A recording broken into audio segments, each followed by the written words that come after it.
தென்காசியில் புதிதாக கட்டப்பட்டு வரும் மாவட்ட ஆட்சியர் அலுவலகத்தில் ஜன்னல் பிரேம்கள் தானாகவே உடைந்து விழுவதாலும் கட்டடம் திறப்பதற்கு முன்பே மழைக்கு தாங்காமல் ஆங்காங்கே சேதம் ஏற்பட்டதாலும் கட்டடத்தின் தரம் குறித்து சோதனை நடத்த வேண்டும் என்று கோரிக்கை விடுக்கப்பட்டுள்ளது. இது தொடர்பான முழுமையான விவரங்களோடு இணைகிறார் எமது செய்தியாளர் மாரிமுத்து. அவரிடம் பேசலாம். வணக்கம் மாரிமுத்து. இது தொடர்பாக விடுக்கப்பட்டுள்ள கோரிக்கை குறித்து சொல்லுங்க. நிச்சயமாக, அதாவது திருநெல்வேலி மாவட்டத்திலிருந்து தென்காசி மாவட்டம் தனியாக பிரிக்கப்பட்டது. இந்த நிலையில் மாவட்ட ஆட்சியர் அலுவலகம் மற்றும் மாவட்ட காவல் கண்காணிப்பாளர் அலுவலகம் என இரு அலுவலகம் வேலை நடந்த நிலையில் மாவட்ட காவல் கண்காணிப்பாளகம் என திறக்கப்பட்டுள்ளது.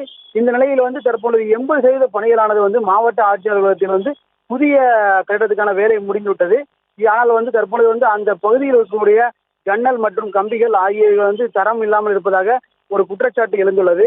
முக்கியமாக மழைக்காலங்களில் தண்ணீர் தேங்கி சேதமடைந்திருக்கலாம் என கூறப்படுகிறது.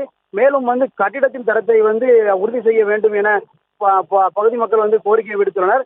அதாவது மாவட்ட ஆட்சியர் அலுவலகத்தில் மாவட்டத்திலிருந்து பொதுமக்கள் அனைவரும் வரும் இடம் என்பதால் அந்த கட்டிடத்தின் தரத்தை உறுதி செய்ய வேண்டும் என கோரிக்கையும் எழுந்துள்ளது. விவரங்களுக்கு நன்றி மாரிமுத்து.